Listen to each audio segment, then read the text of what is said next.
Box office దగ్గర అన్ని చోట్ల సెన్సేషనల్ కలెక్షన్లతో దుమ్ముదుమారం లేపుతున్న మనశంకర వరప్రసాద్ గారు సినిమా 13వ రోజు సెకండ్ వీకెండ్ స్టార్ట్ అవ్వడం శనివారం అడ్వాంటేజ్ తో అన్ని చోట్ల ఎక్స్ట్రాడినరీగా జోరు చూపించింది. ఎక్స్పెక్టేషన్స్ అన్నింటినీ మించిపోయే రేంజ్ వసూలతో ఊచకోత కోసిన ఈ సినిమా బాక్సాఫీస్ దగ్గర ఓవరాల్ గా తెలుగు రాష్ట్రాలలో 2 కోట్ల నుండి ఆపైన షేర్ వస్తుంది అనుకున్న ఏకంగా 2.5 కోట్ల షేర్ మార్కును దాటేసి దుమ్ము దులిపేసింది. ఇక వరల్డ్ వైడ్ గా సినిమా బాక్సాఫీస్ దగ్గర 3.31 కోట్ల రేంజ్ లో షేర్ అందుకోగా 6.5 కోట్ల రేంజ్ దాకా గ్రాస్ మార్కును దక్కించుకుంది. దాంతో ఓవరాల్ గా సినిమా బాక్సాఫీస్ దగ్గర 13 రోజులు పూర్తయిన తర్వాత వరల్డ్ వైడ్ గా సాధించిన కలెక్షన్ చూసుకుంటే నైజాం లో 41.84 కోట్లు, సీడెడ్ లో 20.56 కోట్లు, వైజాగ్ లో 19.82 కోట్లు, ఈస్ట్ లో 14.39 కోట్లు, వెస్ట్ లో 9.13 కోట్లు, గుంటూరులో 10.41 కోట్లు, కృష్ణాలో 10.11 కోట్లు, నెల్లూరులో 6.09 కోట్ల దాకా షేర్ అందుకున్న సినిమా తెలుగు రాష్ట్రాల్లో ఓవరాల్ గా 132.35 కోట్ల రేంజ్ లో షేర్ ను, 199 కోట్ల రేంజ్ లో గ్రాస్ మార్కును అందుకుంది. కర్ణాటక, రెస్ట్ ఆఫ్ ఇండియాలో 12.25 కోట్లు, ఓవర్సీస్ లో 18.85 కోట్ల దాకా షేర్ అందుకున్న సినిమా వరల్డ్ వైడ్ గా 163.45 కోట్ల దాకా షేర్ ను, 265.85 కోట్ల రేంజ్ లో గ్రాస్ మార్కును అందుకుంది. బాక్సాఫీస్ దగ్గర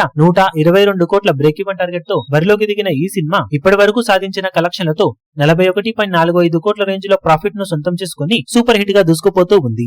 ఇక మిగిలిన రన్ లో సినిమా బాక్సాఫీస్ దగ్గర ఈ రోజు రేపు మరోసారి జోరు చూపించి తర్వాత లాభాలను మరికొంతగా పెంచుకునే అవకాశం ఎంతైనా ఉందని చెప్పాలి. ఇప్పుడు ఈ వీడియో మీకు నచ్చినట్లయితే లైక్ చేయండి, షేర్ చేయండి, ఛానల్ ను సబ్స్క్రైబ్ చేయడం మాత్రం మరవకండి. ఏ చిన్న అప్డేట్ ను మిస్ అవ్వకూడదు అనుకుంటే బెల్ ఐకాన్ ను ప్రెస్ చేయండి.